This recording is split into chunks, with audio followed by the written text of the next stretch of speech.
नमस्कार दोस्तों, सफ़र बातों का में आपका हार्दिक स्वागत है। और आज हम चर्चा जो करने जा रहे हैं वो हमारे कुंभ सीरीज़ की ही एक चर्चा है। और क्योंकि अभी कुंभ चल रहा है तो अभी हम कुंभ के बारे में बात करेंगे।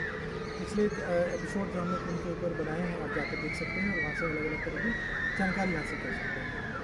आज इस विषय पर चर्चा करने के लिए हमारे साथ सनी सर हैं, जिन्होंने काफ़ी कुंभ के बारे में हमें जानकारी दी है।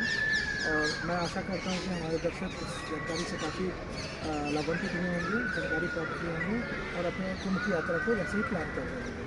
तो इसी कड़ी में आज हम आगे बातचीत करने के लिए उपस्थित हैं कुंभ की यात्रा को लेकर कि आपने सबको पता है कि कुंभ 13 तारीख से लग चुका है। उसमें शाही स्नान की भी कुछ डेट्स हैं। तो जानकारी होती है हम लोग के पास, लेकिन कभी कभी क्या होती है, अल्प जानकारी होती है।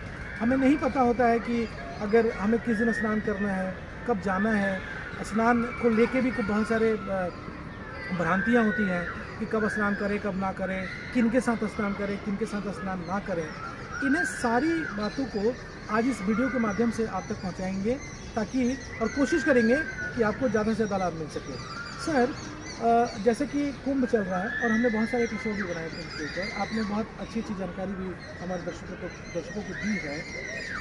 आज कुछ हमारे दर्शकों की तरफ से क्वेश्चन आए थे कि कुछ दर्शक हमारे कुंभ जाने का प्लान कर रहे हैं और अभी सी बातें प्लान कर रहे हैं। इतना बड़ा महाकुंभ है, लगभग 50 करोड़ लोग आने की संभावना है। पहले दिन ही लगभग 3.5-4 करोड़ लोग स्नान कर चुके हैं। तो जाहिर सी बात है कि बड़ा आयोजन है तो भीड़ भी बहुत है, क्योंकि स्नान के भी दिन हैं, दिनांक हैं, कब करना है, समय है, किन किन सुरक्षा कारणों का ध्यान रखना है, सरकार के जो कुछ गाइडलाइंस हैं उनको कैसे फॉलो करना है, कुछ हमारे धर्म्स के गाइडलाइंस हैं उनको कैसे फॉलो करना है। आपसे गुजारिश करूँगा कि इन सब तथ्यों को ध्यान में रखते हुए हमारे दर्शकों को कुछ अगर मेजर पॉइंट बता सकें ताकि वो उनका अनुसरण करते हुए अपनी यात्रा को प्लान कर सकें, तो बड़ी आपकी मेहरबानी होगी। धन्यवाद विनय, धन्यवाद मुझे इनवाइट करने के लिए। फिर से सफ़र बातों के दर्शकों का फिर से एक बार मैं प्रणाम करता हूँ सबको। विनय, तुमने ठीक कहा कि महाकुंभ चल रहा है तीर्थराज प्रयाग में और इस 144 वर्ष बाद ऐसा संयोग बना है जो इस बार महाकुंभ आयोजित हो रहा है और भव्य स्तर पे आयोजित किया जा रहा है। और क्योंकि बहुत बड़े लेवल पे ये हो रहा है तो जाहिर सी बात है कि कितने भी इंतज़ाम हों वो कम रह जाते हैं। बिल्कुल, हम भी अपने घर में हमारे शादी होती है जहाँ पे हम 500-1000 लोग इंतजाम करते हैं, उसमें भी हम लास्ट में मारामारी कर रहे हो तो उसमें भी वो परफेक्ट तो नहीं होता। कोई ना कोई उठा रह जाता है, कोई ना कोई कमियां रह जाती हैं, कुछ रहता है जिसको हम लास्ट टाइम पे मैनेज करने की कोशिश कर रहे होते हैं।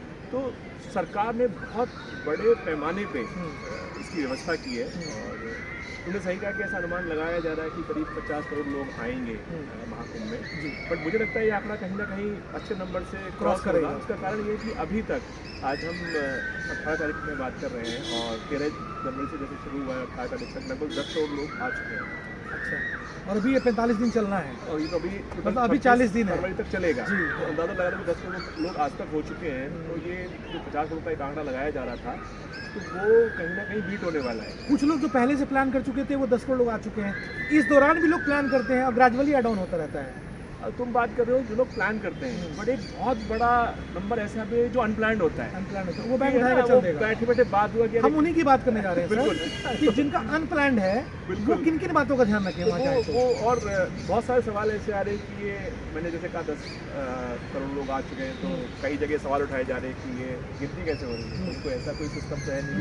हाँ, ये कैसे गिनती हो रही है, रजिस्ट्रेशन तो कोई प्रक्रिया नहीं है, भी जाते रजिस्ट्रेशन होता है तो यहाँ पर रजिस्ट्रेशन नहीं है, कोई टैग नहीं बांध रहे हैं। लेकिन सर आजकल जो टेक्नोलॉजी का ज़माना है तो सरकार ने बहुत सारी व्यवस्था की AI के माध्यम से। अच्छा, जगह जगह CCTV कैमरे लगे हुए हैं और वो उस क्वालिटी के हैं और उनकी टेक्निक ऐसी हुई कि वो लोगों की गिनती करने में सक्षम है। तो मल्टीपल तरीके से ऐसा किया जा रहा है कि लोगों की गिनती की जा सके और वो 100% भले ही सही ना हो बट कहीं ना कहीं वो एक सही आंकड़ा देने की कोशिश कर रही है। तो AI के माध्यम से, CCTV कैमरे के माध्यम से, पार्किंग लॉट के माध्यम से, ट्रेन की कैपेसिटी के माध्यम से, तो इन सब का करके और एक पूरी डेटा एनालिसिस की टीम बैठी हुई है जो इस डेटा को एनालाइज करती है डे के एंड पे और एक आंकड़ा प्रस्तुत कर दिया जिसके हिसाब से ऐसा अंदाज़ा लगाया था कि लगभग 10 करोड़ लोग अब तक आ चुके हैं। तो ऐसा उम्मीद की जा रही है कि 50 करोड़ की जो एस्टिमेट था वो कहीं ना कहीं क्रॉस हो जाएगा और एक बहुत बड़ा भव्य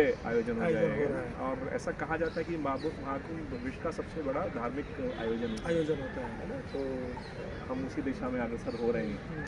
तो तुमने अब हो भी क्यों ना, जब ऐसा माना जाता है कि इन दिनों उन तीनों नदियों को पानी अमृत हो जाता है। बिल्कुल। तो अमृत में नहा के लोग अपने आप को धन्य समझते हैं, उन पापों का निवारण होता है, तो ऑब्वियस सी बात है लोग आएंगे। और वैसे भी महाकुंभ हर 12 साल बाद लगता है और ये तो जो सहयोग बना है वो 144 साल बाद हुआ है। तो हमसे पहले पता नहीं किसने किया होगा, हमसे बात पता नहीं कौन करेगा। तो हर आदमी, पीढ़ियां गुजर गई हैं, जो जाने में सक्षम है वो कोशिश कर रहा है कि वो महाकुंभ जाए और संगम में स्नान करके ही आए, पुण्य प्राप्त करके आए। तो तुमने कहा कि सरकारी इंतजाम की बात तो करेंगे तो बहुत सारी छोटी लिस्ट हो जाएगी, लेकिन हमें अपने एंड पे क्या करना चाहिए वो बहुत इंपॉर्टेंट है। तो अगर हम जाने का हम प्लान कर रहे हैं और अभी तक जो ट्रेंड देखा जा रहा है, अभी 7-8 दिन हो चुके हैं, तो उस हिसाब से अगर हम देखें तो सबसे पहले जैसे मैंने कहा कि आयोजन बहुत बड़ा है लेकिन इंतजाम नाकाफ़ी है कुछ जगह पे। तो जब भी जाएं और अगर विशेषकर आप परिवार के साथ जा रहे हैं तो अपने आने जाने का और रहने की व्यवस्था करके जाएं, वो चाहे कहीं भी हो, चाहे किसी भी माध्यम से आप जा रहे हो, चाहे आप ट्रेन से जा रहे हैं। सरकार ने बहुत सारी स्पेशल ट्रेन चलाई है इसके लिए, फ्लाइट की व्यवस्था है, ट्रैवल एजेंट अपनी अपनी प्राइवेट टैक्सीज चला रहे हैं लोग। सरकार ने बसों की बहुत सारी व्यवस्था की हुई है, जगह जगह से बस में आप जा सकते हैं। प्राइवेट ऑर्गेनाइजेशन उन्होंने अपनी बस चला रखी है, उनके माध्यम से आ सकते हैं। लेकिन जब भी जाएँ और आने का आने जाने का अपना टिकट बुक करा के जाए, वो सबसे ज़रूरी है, क्योंकि आजकल जो स्थिति है ट्रेनों की वो आप देख सकते हो, पैक चल रही हैं, लोग एक ऊपर एक चढ़ने वाली स्थिति में है। तो अपना टिकट कंफर्म करके जाएं आने और जाने का, विशेषकर आप परिवार के साथ जा रहे हैं। अगर आप कुछ 2-4 यंग लोग ऐसे जा रहे हैं तो ठीक है, वो चलता है कि आप कैसे भी चले जाएंगे कैसे जा जाएंगे। बट विशेषकर आप बच्चों के साथ, परिवार के साथ और अपने घर में बुजुर्गों के साथ जा रहे हैं तो विशेष ध्यान रखें कि आने जाने की व्यवस्था करके जाएं और वहाँ रुकने का स्थान भी जरूर बुक कर लें, क्योंकि अग्रिम बुकिंग कर लें। क्योंकि ऐसा तो नहीं कि आप सुबह जाएंगे और रात तक वापस आ जाएंगे, तो आपको समय पड़ेगा। तो लगभग कितना समय लगता है सर? ऐसा मान के चलते कि हमने आज ट्रेन पकड़ी, अगर हम दिल्ली में रहते तो दिल्ली की मैं बात करूँगा, एग्जांपल ले रहा हूँ, सुबह हम प्रयागराज पहुँच गए तो उसके बाद मुझे अमूमन कितना दिन लगने वाला है और मैं अपनी वापसी की यात्रा कब करूँ? तो मेला है तो तुम लोग को वहाँ कम लगता है, ठीक है ना। तो लेकिन ऐसा माना जाता है कि एटलीस्ट एक दिन और एक रात वहाँ पे जरूर व्यतीत होनी चाहिए अगर आप वहाँ का आनंद लेना चाहते हैं। पूरे जो मेला लगा हुआ है उसका तो एटलीस्ट, तो जनरली लोग 2 दिन के तो जाते ही हैं। अच्छा, तो एटलीस्ट एक रात और 2 दिन, मतलब एक रात की बुकिंग तो आपके एक रात की होनी चाहिए होटल की, बिल्कुल, ताकि आज सुबह आप पहुँचे तो आप पूरे दिन वहाँ रहे, रात को रुके, अगले दिन पूरे रहे और शाम की ट्रेन पकड़े। तो हमने सुना है कि ये जो एक तो हो गया रहने की, अगर हम बात कर रहे हैं फिलहाल तो रहने की, तो एक शहर है जिस शहर में प्रयागराज, जहाँ पे होटल्स हैं, बुकिंग चल रही है, कई महीनों से होटल बुक हैं। क्या कुछ ऐसी भी व्यवस्था है कि उस नदी घाट पे भी मैंने सुना कॉटेजेस बने हुए हैं टेम्पोररी टाइप के, और उसकी कैसे बुकिंग है?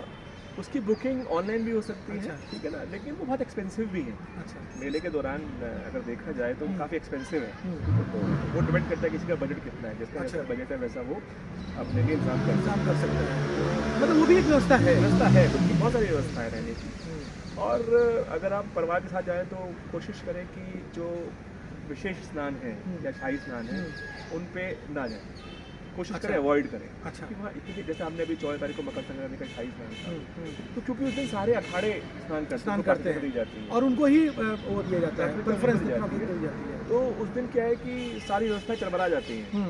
अच्छा, एक बहुत विशेष सूचना सभी के लिए कि जो ये मुख्य स्नान है इनके आसपास के दिनों पे जो प्रयागराज है वो नो व्हीकल जोन हो जाता है। अच्छा, यानी आपको लोकल कन्वेंस मिलना बहुत मुश्किल होता है। आपको इन बातों को ध्यान रखना है। तो जैसे मैं बताता हूँ कि 2 तो स्थान निकल चुके हैं 13 और 14 तारीख का। अब नेक्स्ट स्थान जो है वो 29 जनवरी का है, मॉर्निंग अमावस्या का, वो शाही स्नान है। और वो कहा जाता है कि उसमें सबसे ज़्यादा लोग आने का अनुमान है, क्योंकि विशेष महत्व रखता है। तो मतलब 29 तारीख के एक दिन पहले और एक दिन बाद तक, 29 तारीख के 2 दिन पहले, अच्छा, और 2 दिन बाद अपना प्लान ना करें तो ना करें। तो 27, 28, 29, 30, 31 ये 5 दिन जो है वो नो व्हीकल जोन रहेगा। अच्छा, ऐसे अगला स्नान जो है वो 3 फरवरी का है, जो कि बसंत पंचमी का है।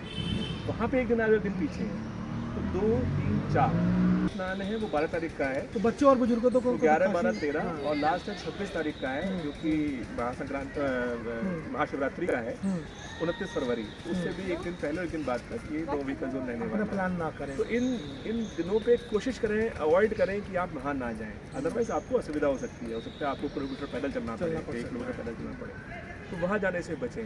दूसरा, जब भी बच्चों के साथ, बुजुर्गों के साथ जाएं तो सबके पास तो आजकल मोबाइल होता है, कोशिश करें कि आपके मोबाइल फुल चार्ज जब भी आप वहाँ जाएँ। अच्छा, तो जब भी जाए मोबाइल चार्ज करके जाए, बिल्कुल। और जब कोशिश करें कि जितने लोग जा रहे हैं, अगर एक ग्रुप में जा रहे हैं तो सबके जेब में एक पर्ची डाल के रखें, जिसमें उनके साथियों का, ग्रुप के बाकी लोगों में से 2-3 लोगों का नाम और फ़ोन नंबर और एड्रेस जरूर हो, क्योंकि किसी स्थिति में अगर आपका बिछड़ जाते हैं, आपका फ़ोन डिस्चार्ज है, रात का नंबर याद रखने की किसी के आदत नहीं है, या लोग ध्यान नहीं देते, तो एटलीस्ट वो आपको हेल्प कर सकता है। किंतु विशेष रूप से ध्यान रखें कि, या एक चीज़ और भी कर सकते हैं कि इन सब के अलावा भी आप ऐसा करें कि कोई एक स्थान चिन्हित करना, आके मिलना है, कि अगर कुछ 1 घंटे तक नहीं मिल रहे हैं तो आके वहीं पे सबको वापस गैदर होना है ना। अब आपका फ़ोन नहीं चल रहा, लेकिन हो सकता है मेरा भी जितना नंबर लिखा है उसका भी फ़ोन नहीं चल रहा है। अब दोनों का फ़ोन नहीं चल रहा है, तो किसको फ़ोन कराएंगे? अनाउंसमेंट की व्यवस्था है, आप जहाँ अनाउंसमेंट कराएं, लेकिन उसके लिए एक चीज़ ये है कि आप कोशिश करें कि एक जगह भी बना सकते हैं कि अगर यहाँ पे आके आपको अगर ये बहुत आपने एक मार्के वाली बात बताई है कि हम जगह चिन्हित कर सकते हैं जहाँ पे अगर हम लोग बिछड़ गए किसी कारण से, और तो आपको आपके सारे ग्रुप मेंबर को पता होनी चाहिए कि अगर हम इतने देर तक नहीं मिलते हैं तो हमें हमारा पॉइंट वहाँ पे मिलना है, तो बड़ा आसान ही हो जाएगा। बिल्कुल, तो मतलब ये तरीके हैं वापस से एक दूसरे से मिलने के लिए। और पैनिक ना करें अगर कभी भी, क्योंकि व्यवस्थाएं इतनी अच्छी है कि आपके खोने के चांसेस लगभग पहले वाली बात नहीं रहेगी कुंभ के मेले में बिछड़ गए। दूसरा, जब भी जाए तो सामान कम लेके जाए, सर्दियों का पूरा इंतजाम करके जाए। अच्छी ठंड पड़ रही है तो सिर को ढकने का इंतजाम करें, बढ़िया जैकेट लेके जाए, ब्लैंकेट लेके जाए। और जब भी मेरा क्षेत्र में जाए वहाँ सामान रखने जगह मिलती नहीं है, अच्छा, तो कम से कम सामान लेके, ताकि आप उसको ढो सकें, आप उसको साथ ले सकें, है ना। तो सामान कम से कम लेके जाए और सफाई का विशेष ध्यान रखें। पानी से जनरली लोगों की ज़्यादा तबीयत खराब होती है, तो साफ़ पानी पीने की कोशिश करें, तो पैकेजिंग वाटर पीए, अगर कर सकते हैं तो कर सकते हैं, लेकिन जहाँ से भी स्वच्छ जल पीने के प्रयास करें, क्योंकि सबसे ज़्यादा जितने भी फैक्टर है वो पानी से होते हैं, वो ध्यान रखें। और जितने भी वहाँ के रूल्स रेगुलेशंस हैं, चाहे वो धर्म के हिसाब से है, सरकार के हिसाब से है, उसको फॉलो करें और अच्छे से जाएँ और खुशी खुशी वापस आएँ। तो ये कुछ बातें हैं जिनका हम ध्यान रखेंगे तो शायद हमें वहाँ जाने में दिक्कत नहीं होगी, सहूलियत ही होगी। तो बाकी तो बहुत सारे पॉइंट इस पर डिस्कस किया जा सकता है, बट विशेष रूप से आने जाने ये जो आपने वहाँ मेजर पॉइंट्स हैं जिसका आप ध्यान रख सकते हैं। और एक फर्स्ट एड किट बना के लेके जाएं अगर आप जा रहे हैं, कुछ जरूरी दवाइयाँ रखने, जरूरी दवाइयाँ हो गई ना आपके पास, बैंडेड वगैरह हो गया, डिटॉल हो गया, या जो भी आप डेली की दवाई लेते हैं, वो एक छोटा सा एक फर्स्ट एड की किट बना के साथ में जो आपको हेल्प करेगा बीमार होने की स्थिति।